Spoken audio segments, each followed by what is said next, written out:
My name's Kenneth Ferguson. I've been working watercolor for probably 30 years now, and it's the only medium I've been using. So I've stayed with it since I was first introduced with it.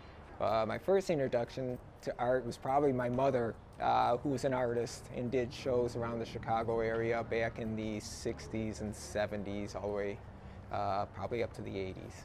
My paintings could probably be described as historical figurative. I like to work with material culture, what people wore, ornamentation, and put it back on them. Instead of doing a still life, put the material back onto the person and show how they would have looked wearing things.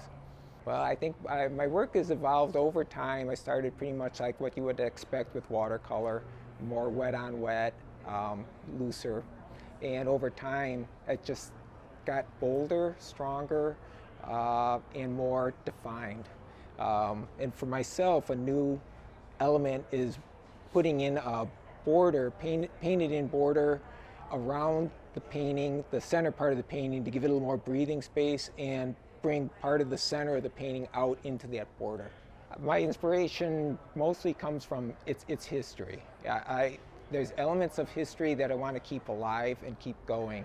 Often it might be something that was very well known in its time or in its day and has been forgotten over time. And I kind of like to refresh it, bring it back, give it a new look, so and keep it still a work of art and not just a documented image.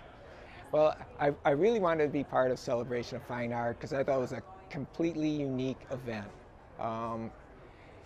A beautiful setting, well run, and it brings in collectors from around the United States and sometimes around the world.